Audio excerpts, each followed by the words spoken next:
নমস্কার, আপনারা দেখছেন চ্যানেল এবিসি। আমি বিজয় আর প্রত্যেক দিনকার মতো আপনাদের সামনে উপস্থিত হয়ে গেছি। আজ আমি আপনাদের সঙ্গে এখন আলোচনা করব গণেশজির বিশেষ মাহাত্ম্যগুলি সম্পর্কে। দেখুন, ভগবান শ্রী গণেশের মাথার বিশেষত্ব সম্পর্কে প্রথমে জানব। দেখুন, যেহেতু ওনার মাথা হাতির মতো, তাই ওনাকে বলা হয় গজরাজ। আপনারা সকলেই জানেন। আমরা জানি হাতি এমনিতে শান্ত প্রাণী, কিন্তু রেগে গেলে ভয়ঙ্কর রকমের কিন্তু তার রাগ দেখা যায়। হাতির বুদ্ধি এবং স্মৃতিশক্তিও প্রখর হয়ে থাকে।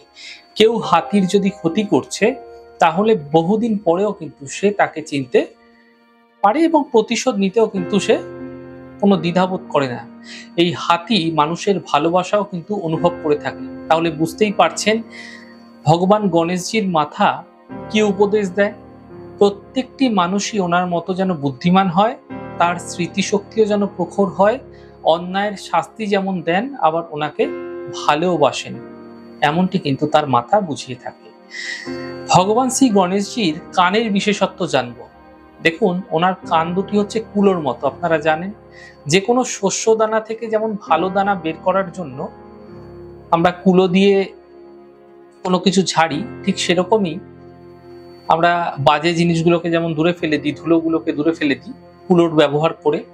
তাই উনিও এই উপদেশ দেন, সবসময় ভালো জিনিস শ্রবণ করো, আর আজে বাজে জিনিসে কান দেওয়ার কোনো দরকার নেই। যদি ওনার এই উপদেশ মেনে চলতে পারা যায়, তাহলে জীবনও কিন্তু ধন্য হয়ে যাবে। ভগবান শ্রী গণেশজির দু চোখের বিশেষত্ব জানবো। দেখুন, ওনার যে দুটো চোখ রয়েছে সেটা অত্যন্ত ছোট হয়, কিন্তু খুবই সূক্ষ্ম দৃষ্টি সম্পন্ন। হাতির সামনে যদি কোনো ছুঁচও ফেলে রাখা হয়, তাহলে সেই ছুঁচটিকেও কিন্তু সে সুরে করে তুলে ফেলে দিতে পারে। সঙ্গে সঙ্গে চোখও খুব দূরদৃষ্টি সম্পন্ন হয় এদের, অর্থাৎ অনেক দূরের জিনিস কিন্তু এরা দেখতে পায়। তাই তিনি সহজেই ভবিষ্যৎ জেনে নেন। তাই আগেকার দিনে যে সমস্ত রাজাদের সন্তান হতো না, সেই রাজ্যে আর কি রাজা নির্বাচন করার জন্য একটি পদ্ধতি ছিল। রাজ দরবারে রাজা হওয়ার মতো যাদের ক্ষমতা থাকে তাদের দাঁড় করানো হতো, আর একটি মালা হস্তিনীকে দিয়ে দেওয়া হতো। হস্তিনী যার গলায় সেই মালা পরিয়ে দিত, সেই হতো সেই রাজ্যের রাজা। এই প্রথা দক্ষিণ ভারতের বিভিন্ন জায়গায় কিন্তু এখনো প্রচলিত রয়েছে। তাহলে বুঝতেই পারছেন ওনার দূরদৃষ্টি কতটা। তাই তিনি এই উপদেশ দেন, প্রত্যেক মানুষের ভবিষ্যৎ গড়ে তোলার জন্য তার মধ্যে অবশ্যই কিন্তু দূরদৃষ্টির প্রয়োজন রয়েছে। এবার জানবো আমরা ভগবান শ্রী গণেশজির নাকের বৈশিষ্ট্য বিশেষত্ব কি আছে। দেখুন, নাক তো আমাদের সকলেরই আছে, কিন্তু ওনার যে নাক আছে, সেই নাকের সাহায্যে বিভিন্ন গন্ধ শোকার ক্ষমতা আছে। তিনি দূরের গন্ধ কিন্তু শুঁকে নিতে পারেন। সেই সঙ্গে তার দূরদৃষ্টির জন্য তিনি এত শক্তিশালী হয়ে থাকেন। অর্থাৎ তার নাকের মাধ্যম দিয়ে সে অনেকটা দূরের জিনিস সে কিন্তু আগে থেকেই বুঝতে পারে যে কি হতে চলেছে। সেই কারণে অত্যন্ত অ্যালার্ট থাকে শ্রী গণেশজি।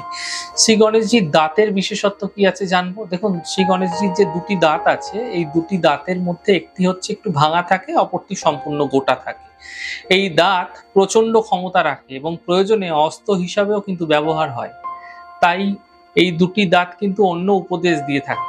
সম্পূর্ণ দাঁতটি উপদেশ দেয় যে ঈশ্বরের প্রতি ভক্তি, শ্রদ্ধা, আস্থা থাকলে তবেই তার জীবন সম্পূর্ণ, অর্থাৎ পূর্ণ দাঁতের মতো হবে। আর ভাঙা দাঁতটি এই উপদেশ দেয় যে ঈশ্বরের প্রতি যদি ভক্তি, শ্রদ্ধা না রাখতে পারে, তাহলে জীবনও কিন্তু খণ্ডিত দাঁতের মতো অসম্পূর্ণ হয়ে থাকে আমাদের। শ্রী গণেশজির হাতের বিশেষত্ব কি আছে। ওনার হাত হলো চারটি। দেখুন, এই চারটি হাতে বিভিন্ন জিনিস থাকে। একটি হাতে থাকে অঙ্কুশ, একটি হাতে থাকে গদা, একটি হাতে থাকে লাড্ডু, আর একটি হাতে থাকে আশীর্বাদের জন্য, আশীর্বাদ স্বরূপ হাত থাকে। তো জানবো এইগুলির বিষয় বিশদভাবে। তবে তার আগে জানবো শ্রী গণেশজির উদরের বিশেষত্ব। পেট বা উদরের জন্য ওনাকে বলা হয়ে থাকে লম্বোদর। আপনারা জানেন গণেশজির পেট অনেকটাই বড় হয় এবং শব্দটি ব্যাখ্যা করলে পাওয়া যায় লম্বা উদর। লম্বোদর এই কারণেই বলা হয়ে থাকে। লম্বা মানে বিস্তৃত। ওনার পেট সাগরের মতো বিস্তৃত। তাই সাগর যেমন সমস্ত জিনিস নিজের গর্ভে সহজেই ধারণ করে নেয়, তেমনি কিন্তু উনিও সকলের সমস্ত দুঃখ নিজের পেটের মধ্যে ধারণ করেন। তাই বলা হয় ওনার পেটে হাত বোলালে উনি সকলের দুঃখ নিয়ে নেন এবং সুখ দিয়ে থাকেন। ভগবান গণেশজির পদযুগলের বিশেষত্ব জানব। দেখুন, ওনার পা খুব ছোট ছোট হয়ে থাকে, তিনি ছুটতে পারেন না, তিনি ধীরে ধীরে তো যান। তিনি আমাদের এই উপদেশ দেন এর মাধ্যম দিয়ে যে তাড়াতাড়ি কোনো কাজ করা ঠিক নয়, প্রত্যেক কাজ করার আগে চিন্তা করা প্রয়োজন, তবেই কাজের মধ্যে সম্পূর্ণতা আসবে। ধীর স্থির হয়েই কাজ করুন, তবেই ভবিষ্যৎ সুন্দর হবে, নইলে হড়বড় করার ফলে সব গড়বড় হয়ে যেতে পারে। কচ্ছপ খরগোশের গল্প আপনারা অবশ্যই শুনেছেন, অতএব সেরকম যে আপনারা কিন্তু হবেন না। ধীর স্থির এবং সঠিক বুদ্ধির সাহায্যেই পরিবারের গাড়ি এগিয়ে নিয়ে যান। দেখবেন যারা এক লাফে ওপরে ওঠে তারা সহজেই আবার পড়ে যায়, যারা কষ্ট করে ওপরে ওঠে তারা সেখানে কিন্তু স্থির হয়ে দাঁড়াতে পারে এবং সাফল্য পায়। এটাই কিন্তু বুঝিয়ে থাকে। শ্রী গণেশজির অঙ্কুশের বিশেষত্ব এবার আমরা জানবো। যে অঙ্কুশ একটি বাঁকানো লৌহদণ্ডকে বুঝিয়ে থাকে, তো হাতিকে বশে আনার জন্য এই অঙ্কুশ ব্যবহার করা হয়। কখনো কখনো আমরা আমাদের বাসনা কামনার জন্য নানা অসংযমী কাজ করে ফেলি, সেটা মোটেই ঠিক নয়। অঙ্কুশ আমাদের কামনা বাসনা বিকারকে সংযম রাখার উপদেশ দিয়ে থাকে। যেরকম একজন হাতিকে তার মাহুত সেই অঙ্কুশের মাধ্যমে পথে আনে, ঠিক সেরকম ভাবে কিন্তু গণেশজি সেই অঙ্কুশের মাধ্যমে আমাদের কামনা বাসনা বা আমাদের যদি কোনো বিকার হয়ে থাকে সেগুলোকে সংযম অর্থাৎ একটা নিয়ন্ত্রণে রাখার চেষ্টা করতে থাকে। শ্রী গণেশজির গদার বিশেষত্ব এবার আমরা জানবো। দেখুন, গদা হলো দোষীদের শাস্তি দেওয়ার জন্য একটি অস্ত্র। তিনি এটি অবশ্যই সেই কাজে ব্যবহার করেন। এই উপদেশ তিনি আমাদেরও দিয়ে থাকেন যে অশুভ শক্তিকে বিনাশের জন্য অবশ্যই সাজা দেওয়ার দরকার রয়েছে। আমরা যে পাপ করে থাকি সেটাও ঠিক নয়, আর পাপ করলে সাজা অবশ্যই হবে, এমনটি কিন্তু মনে করা হয়। শ্রী গণেশজির হাতে রাখা লাড্ডু অর্থাৎ মোদকের বিশেষত্ব। দেখুন, ওনার হাতে যে লাড্ডু থাকে সেটি জীবনে মিষ্টতা এনে দেয়, এবং তিনি লাড্ডু খেতেও বলেন, অর্থাৎ সাত্ত্বিক খাবার খেতে উপদেশ দেন। সাত্ত্বিক খাবার খেলে মানুষের মধ্যে জ্ঞানের উৎকর্ষতা বেড়ে যায়, ঝাল খাবার খেলে মানুষ উগ্র হয়ে যায়। খাবার অর্থাৎ মিষ্টি খাবার খেলে মন শান্ত হয়, এই কারণে কিন্তু একাগ্রতা বৃদ্ধি পায়। তাই ছাত্রদের বলা হয় পড়তে বসার আগে অবশ্যই কিছু মিষ্টি জিনিস খেতে, কোনো পরীক্ষা দিতে যাওয়ার আগে কোনো মিষ্টি জিনিস খেতে। এই মিষ্টি জিনিস খেলে তার মধ্যে একাগ্রতা আসবে এবং পড়াশোনায় মন বসবে। তাই তিনি এই উপদেশ দিয়ে থাকেন। মানুষের উচিত অন্তত একবেলা সাত্ত্বিক ভোজন করার, মিষ্টি না খেলেও সাত্ত্বিক ভোজন অবশ্যই প্রয়োজন।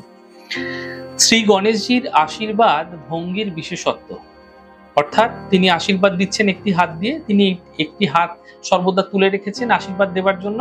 তিনি গরিব হোক, দুঃখী হোক, ধনী হোক, এমনকি কোনো জাতির তিনি ভেদাভেদ করেন না। এই হাত থেকে আশীর্বাদ নেবার চেষ্টা করুন। সঙ্গে সঙ্গে উপদেশ দেন যে ছোটদের আশীর্বাদ দেবার জন্য। যদি ওনার আশীর্বাদ নিয়ে নিতে পারেন আপনারা, তাহলে কিন্তু জীবনে আর ভাবনা থাকবে না। ওনাকে ভক্তি এবং শ্রদ্ধা করুন, ওনার আশীর্বাদ নিয়ে নিন, এতে আপনাদের জীবনে চলার পথ সুগম হবে, বাধা বিপত্তি কিন্তু দূর হবে। শ্রী গণেশজির বাহন মূষিক, যাকে আমরা ইঁদুর বলি, বিশেষত্ব কি আছে? দেখুন, মহাদেবের যেমন নন্দী বাহন অর্থাৎ ষাঁড়, মা দুর্গার বাহন যেমন সিংহ, নারায়ণের বাহন যেমন গরুড়, বাবা মহাদেবের বা মা দুর্গার বা নারায়ণের বাহন আপনার বাড়িতে ঢুকতেই পারে না, কিন্তু ভগবান গণেশজির বাহন আপনার বাড়িতে সহজেই ঢুকে পড়ে। ওনার বাহন প্রত্যেক বাড়িতে, প্রত্যেক প্রদেশেই কিন্তু বর্তমান থাকে। তাই মহাপুরুষরা যেমন গরিব, দুঃখী, ধনী এবং জাতির ভেদাভেদ করেন না, সেরকম ওনার বাহনও কিন্তু সর্বত্রই বিচরণ করে থাকেন। উনিও দরকার পড়লে সবার ঘরে যান। তাই তাকে আপনারা সঠিকভাবে পূজা উপাসনা করুন, তাকে জানুন, তার বিষয় বা তার মত মতো চলুন, তাহলে কিন্তু জীবনের ধারাগুলি, জীবনের পথগুলি ধীরে ধীরে বদলে যেতে শুরু করবে। ভগবান শ্রী গণেশজির প্রিয় কিন্তু ভীষণ দুর্বা। আপনারা জানেন দুর্বা প্রচন্ড প্রিয়, যেটি ওনার কাছে সব থেকে প্রিয়। যে ঘাস সর্বত্র পদদলিত হয়, আমরা পাড়িয়ে চলি, সেই ঘাসই ওনার পুজোয় একমাত্র উপকরণ। গরিব হতে পারে, দুঃখী হতে পারে, ধনী পুজো কিন্তু করতে পারেন দুর্বা দিয়ে। তিনি সকলকেই ভালোবাসেন, কোনো ভেদাভেদ রাখেন না। তাই একটি তুচ্ছ পদদলিত জিনিস যার কোনো মূল্যই নেই, সেই জিনিসটিকে তিনি তার সবচেয়ে প্রিয় জিনিসের মধ্যে স্থান দিয়েছেন। এর থেকে উনি এই উপদেশ দিয়েছেন যে জীবনে কোনো মানুষকে বা কোনো জিনিসকে তুচ্ছ করো না, সে একদিন তোমার কাজে লাগতে পারে। সবাইকে আপন করে নেওয়ার চেষ্টা করো, এমনটি কিন্তু তিনি মনে করেন। দেখুন, ভগবান শ্রী গণেশজির প্রিয় লাল ফুলের বিশেষত্ব সম্পর্কে একটু জানা উচিত আপনাদের। লাল রঙের যে দুটি বিশেষত্ব রয়েছে তা হচ্ছে কান্তি সূচক, অর্থাৎ আরেকটি হলো ক্রান্তির সূচক, একটি ক্রান্তির সূচক, একটি ক্রান্তির সূচক। তিনি এটি আমাদের উপদেশ দেন যে নিজের অধিকার বজায় রাখার জন্য অবশ্যই ক্রান্তির দরকার, অর্থাৎ ন্যায়ের অধিকার কখনোই আপনাদের ছাড়া উচিত না। আপনারা যে কর্ম করছেন, ধরুন আপনি কোনো একটি জায়গায় কাজ করছেন, কর্ম করছেন, আপনার স্যালারি 10,000 টাকা, আপনি সারা মাস সেই স্যালারি আপনি পাওয়ার জন্য আপনি পরিশ্রম করছেন, কিন্তু আপনার মায়না যদি সঠিকভাবে না দেয় তাহলে আপনার কি তাকে ছেড়ে দেওয়া উচিত? কখনোই না। সেই বিষয়ে কিন্তু আপনাদের বলা হয়েছে। শ্রী গণেশজির অক্ষতের বিশেষত্ব, অক্ষত মানে আমরা জানি যে আতপ চাল বা অক্ষত চাল যেটা রয়েছে, সেই অক্ষতের বিশেষত্ব এখানে বোঝানো হয়েছে যার ক্ষয় নেই, যা খণ্ডিত নয়, অখণ্ডিত। অখণ্ডিত কোনো জিনিস মাত্রই ওনার খুব প্রিয়। তিনি আমাদের এই উপদেশ দেন যেন প্রত্যেক মানুষের মধ্যে তার ভক্তি অক্ষয় বা অক্ষত থাকে। সুতরাং প্রত্যেক মানুষেরই উচিত যত দুঃখ কষ্ট দারিদ্রতা আসুক না কেন নিজেকে খণ্ডিত হতে না দেওয়া, অর্থাৎ কোনো অবস্থাতেই মনকে দুটুকরো করবেন না বা ক্ষয় করবেন না, অক্ষয় রাখার চেষ্টা করবেন, এমনটি কিন্তু তার নির্দেশ তিনি দিয়ে থাকেন। তাহলে আজকে আমি জানলাম, আপনাদের সাথে আলোচনা করলাম যে এই ভগবান গণেশের বিশেষত্ব কি আছে, ভগবান গণেশের কি কি বিশেষত্ব রয়েছে, তার সুরের বিশেষত্ব কি আছে, তার চোখের বিশেষত্ব কি আছে, সব সম্পর্কে আলোচনা করলাম। আমাদের ছোট ছোট আলোচনাগুলি যদি আপনাদের ভালো লেগে থাকে সেক্ষেত্রে লাইক করতে, কমেন্ট করতে, সাবস্ক্রাইব এবং শেয়ার করতে বন্ধুদের সঙ্গে ভুলবেন না।